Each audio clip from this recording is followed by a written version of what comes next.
Welcome pilots, my name is Hybrid V, and today I want to talk about the IAE Episode 3 that we just got this past Thursday, where we had Senior Game Director Richard Tyrer and Vehicle Director John Crew sit down with Jared and discuss some of the significant updates coming to Star Citizen, more importantly focused around Master Modes. So let's break it down and let's take a look at what is changing here, because this is pretty interesting stuff we're seeing. So what they wanted to remind us, of course, is that Star Citizen is in active development. It is always going to change, and Master Modes was no exception. It was never intended to be static as is when they put it in. They always meant to adapt it and evolve it with new features. For example, like the crafting system that we are expected to be getting very soon, at some point post 4.0, and of course, the new quantum boost mechanics that we've been hearing about for a few years now. So what John Crew laid out was something that they would see in the studio was a lot of new players would use nav mode to move, for example, from the planet to a station. As they approach the station, they probably were misjudging their approach, disengage nav mode, but it would already be too late. Their fate was sealed. I'm sure many of you probably experienced this yourself. And of course, that misjudgment was an issue also in the previous flight model, so it felt like nav mode didn't quite address that as it could have. And just in general, a lot of players did find it clunky. Even veterans often felt like it was a system that was fighting against the pilot. It was obviously one of the loudest complaints many players had, especially on Spectrum when it came to Master Modes, which was the awkward switching between SCM, Standard Control Mode, and Nav Mode, Navigation Mode. And this process right now currently includes a countdown, which your shields drop, weapons go offline, turrets deactivate, and countermeasures are disabled, all just to unlock higher speeds. So to many, it felt very restrictive and frustrating. Though the intentions were obviously there for an important reason, and that was to ensure that players would stay and fight at SCM modes and only disengage with nav mode if they needed to travel or in an emergency if they did it at the right time. However, according to CIG, and of course to many of the players out there who have actually gone and voiced their opinion about this stuff, it just didn't seem like it was doing 100% what it should have, and something needed to be done to be better, and it seems like they have come up with something here, and that happens to be the quantum boost, which we've heard about for a few years now, and we even got a demonstration in the 2023 CitizenCon. Yeah, let's go there, let's boost. Oh, actually, sorry. Thank you. Okay, so what Brand is currently showing here is, I think I forgot to mention, quantum boosting works in every direction. You don't need nav points. Okay, so now, please boost to reinforcements needed. So if there's a nav point and you boost, your quantum travel system will pick that nav point to go to. And all we had was that demonstration, a little bit of details, but not much else. And it seems like they want to use quantum boost as a replacement for nav mode. So their solution is to move nav mode from master modes to a operator mode, essentially just streamlining the whole thing. This change is meant to simplify everything and introduce the also new quantum boost mechanic, as well as unifying the speeds across all operator modes. So it's no longer you just hit a button to switch between your master modes, which, like I said previously, many players found it a bit clunky, but now they're streamlining the process so you switch your operator mode to your quantum mode or quantum operator mode or quantum boost mode. It's probably just going to be quantum operator, to be honest, but we'll see. So we're going to have three modes of flight now. We're going to have SCM, which is our standard control mode. That will be our bread and butter for combat and precision maneuvering. Then we have quantum boost, which is a rapid option for regional travel, like say moving between orbital markers or diving quickly from high altitude to a low altitude location, and much more, of course. Then we have quantum travel, which is for those long-haul interplanetary jumps. So for example, if I need to get to Hurston from Microtech, that is where quantum travel is going to take over. All of that seems like it's going to be unified under this new system that they are proposing. So back to quantum boosting and the elimination of nav mode, or at least the terminology used behind it and some of the mechanics, of course. So quantum boosting is meant to be the intermediary between your normal SCM travel and quantum travel. So it's going to eliminate some of those awkward ramp-ups that you're used to with nav mode. You'll instead directly jump towards higher speeds, starting from your SCM max, scaling up to nav mode speeds, and then all the way up to 1/10 of your quantum travel speeds. Now, I believe this means that also there's going to be no spool time, or at least a very, very short spool time no artificial delays, and it's supposed to just be at least a lot more smoother and responsive. At least that's based on the demonstration that we got to see at the 2023 CitizenCon when they did show the new quantum travel mechanics and the new Q boosting mechanics. So we know now, thanks to this discussion, that we will now be able to retain our ability to use our weapons through any of the operator modes. However, the shields will still come down whenever we engage the quantum drive, either while boosting or while doing quantum travel, much like before. However, like I said, it seems like we're going to be able to retain our weapon usage. And while this sounds great, there's still some lingering questions, at least I have personally. And one of those questions is, are we going to retain the maneuverability that we had in nav mode within this new version of quantum boosting? And the reason why I ask that is because we did have a demonstration of quantum boosting back in 2023 during CitizenCon where they showed off the quantum boosting mechanics. And in that demonstration, both for the quantum travel and the quantum boost, the pilot didn't have control of the direction of travel while they were in the middle of transit. For quantum boost, the pilot was able to pick any area or destination they wanted to go, but once they were engaged, it didn't look like they really had any control over their ship. Now, like I said, if quantum boost is meant to be the replacement for nav mode, does that mean we're also going to get the maneuverability that we expect to get like we had from nav mode, or are we going to be kind of a little bit on rails like we saw in that demonstration? Again, seems like CAG is going to want to have to elaborate on that just to kind of confirm at least some of our suspicions on how this is going to work out. Now, me personally, it seems like that is kind of what they're hinting at. Again, we need them to confirm that. But, I mean, they're giving us the option now to also keep our weapons when we switch different operator modes. The difference here is we're just going to be losing our shields. And also the different speed transitions was an interesting thing they brought up. So, for example, whenever you're in quantum boost, you'll start out at your, or at least your minimum, it seems like you can do, is your maximum SCM speed. So it seems like when you're in quantum boost, that is going to be the slowest you can travel, while quantum boosting, you can also go up to your current nav mode limit, and then you can exceed that by going 1/10 the speed of your normal quantum travel. So it's almost like, it feels like you probably are going to be able to engage these different speeds, like almost like a transmission on a car, trying to engage the different gears to go up to different speeds. So it seems like I may be able to do some combat at my maximum SCM speeds, and I have the ability to go up to my maximum nav speed and also do combat within that. And I wonder what else that entails. Does that mean I will just be traveling around forward at that speed? So if I pull hard on the brakes in my space brake, do I automatically get ripped out of Q boost because I go too slow?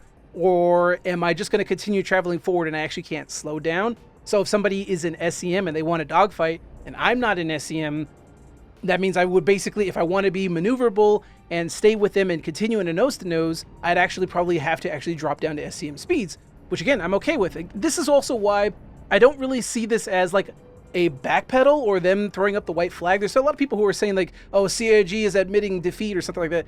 It doesn't seem like that. It really just seems like an evolution of something we already have. The difference is they're streamlining things to remove the clunky nature of what we had previously and also giving us more flexibility, which I'm always happy to see.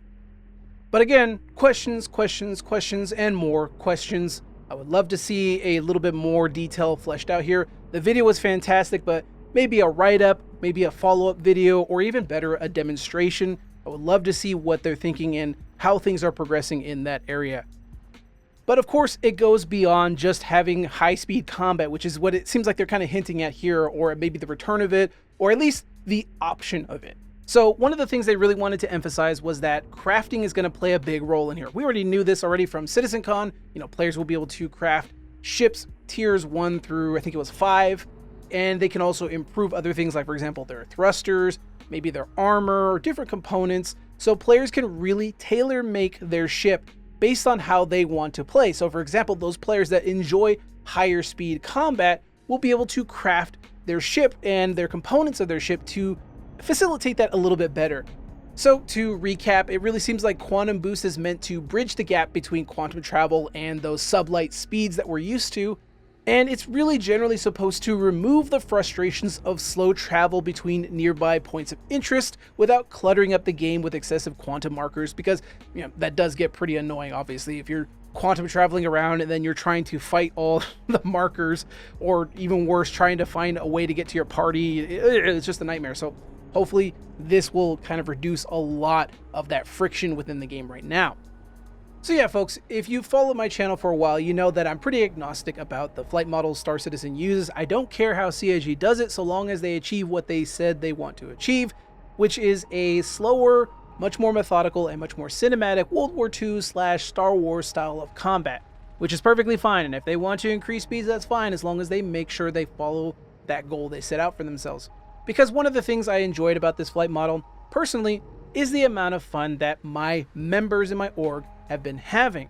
One of the most common issues that we had was getting people engaged in combat prior to Master Mode. After Master Modes came out, people were absolutely happy that they felt like they can actually contribute to team fights. Whereas prior, those same players felt like they were punching bags for other more skilled players.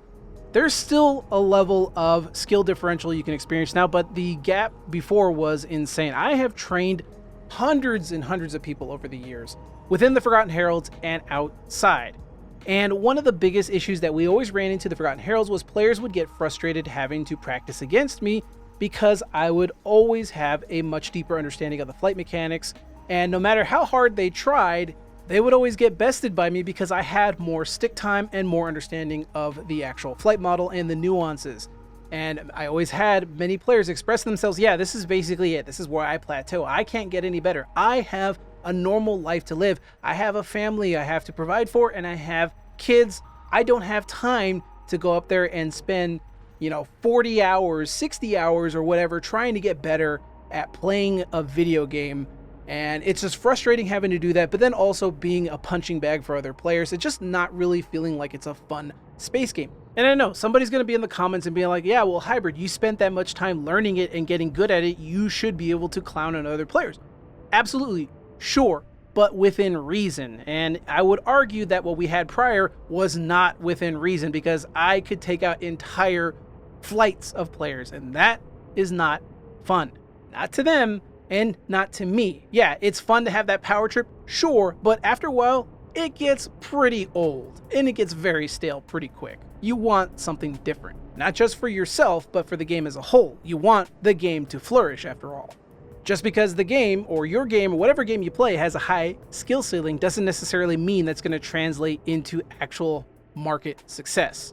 After all, games that are successful and have high levels of skill ceilings, like games that have, for example, matchmaking and whatnot, offer more than just the high skill ceiling modes to other players. They have more casual modes, different types of game types available to them, maybe a single player campaign. There's so much more on offer that your casual player can sink their teeth into, and if they want to, they can engage with the high skill ceiling mode if they choose to, but it's not a requirement. It's not meant to actually get in the way of the main game. Otherwise, that kills the player population if that is the only way the player can actually interact with the game mode. And it's the same for Star Citizen as well. Not everybody's going to be an ace pilot. We all understand that. There is a little bit of a meritocracy here in terms of that. However, you want everybody to still feel like they're playing a really fun space game. And in order to do that, you're going to have to make sure that it is accessible to some degree. Anyway, that was the common issue I ran into, at least in the Forgotten Heralds and many other people I talked to. When Master Modes came around, that shifted. That was a huge shift. Now again, you probably don't believe me. Maybe you hate Master Modes. You don't believe anything I say. That's fine. I frankly don't care. I'm just explaining to you what my experience was. And my experience has told me that what they did with Master Modes, it seemed to work. It did what they want them to do. Was it perfect? By all means, no. We already just talked about the SCM and nav mode issues. It's clunky. Absolutely. I actually agree with that. And I like the idea that they're going with the change for Q boost. I want to know more though. Are we going back to high-speed combat? Probably not. I think there's going to be a little bit more nuance there. You're probably still going to be sticking with SCM for the most part.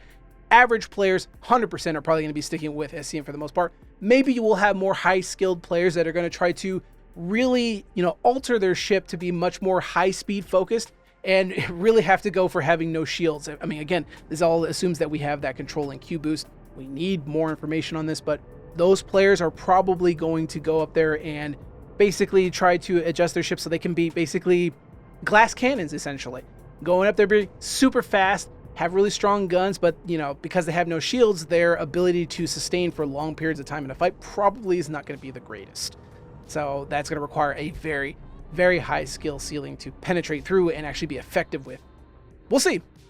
We'll see. Again, right now it's all speculative and we're only operating on a 17-minute video that briefly explained some changes, but we still have a lot more to learn about what we're actually going to be seeing in the future. So either way, I'm always happy to see CIG improve on the flight model, on the combat mechanics, and just everything in game.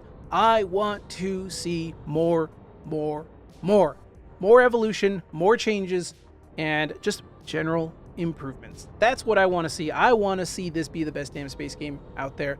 I want to see CIG succeed in building this project, and I will do everything in my power to assist with that, whether I give my feedback, my critiques, or I go in and I learn every new type of industry, whether it's exploration, farming, base building, whatever CIG throws at us. I'm going to try to learn it and get better at it so I can convey that both to you, and just because in general I love Star Citizen. I just want to learn everything about it and just get really into it. I've never played anything like this in my entire life, and I'm sure you all agree with that sentiment, right? After all, this is probably the longest I've ever had a game installed on my computer. Speaking of Star Citizen here, I've had games come and go on my hard drive over the years, but ever since I first signed up for Star Citizen and played it, I have not been able to put it down or uninstall it or get rid of it. I've always ended up logging in at least once a day and getting in and playing it. I've never really gone to that moment in my life with this game and said, you know, I'm going to uninstall it. I need the hard drive space. Now, obviously, I'm running a YouTube channel, so I'm not going to put it away for obvious reasons. But even before I ran a YouTube channel, I still had that. I still had the game installed. I never really felt like I had any need to uninstall it. I always wanted to play it. This is also because I run with an organization. Shouts out to the Forgotten Heralds. You guys are awesome. Love you. After many years of running with the Forgotten Heralds, they are the ones that probably hold this whole thing together. Playing with friends is absolutely the best way to enjoy Star Citizen. You know, just speaking off from the heart, folks. So yeah, I've never really had an interest in actually uninstalling Star Citizen. I've uninstalled plenty of games, many of which were considered to be Star Citizen killers. And at the end of the day, Star Citizen is still here, and it will continue to still be here. Anyway, folks, that's it for me today. That's kind of a bit of my recap on the IAE episode 3, a little bit of a rant as well too. I just wanted to really talk about this stuff, and I want you to talk about it too. Do you agree with me? Do you disagree with me? Let me know in the comments below. Let's have a chat about it. All right, folks? So if you did indeed enjoy this video, please leave a like, as it really does help out the channel. And of course, if you didn't like it, the dislike button is right over there. And of course, if you want to see more videos like this and much more down the line, be sure to subscribe as well and hit that bell icon so you know when my videos go live. And of course, if you want to support the channel and go a little bit above and beyond and support the work that I do here, consider becoming a channel member like these fine folks right here, whose contributions help me out immensely when I put videos like this together. Until next time, fly safe, keep those thrusters hot, and I'll see you all in the black. Website, should we have a firing solution ready to go? Negative, we are within the exclusion zone, 3 kilometers from the Roger. Well, the shield trap go back down. Copy that, moving. Hostile Gladiator, 3 o'clock, ready. Brogan's on it.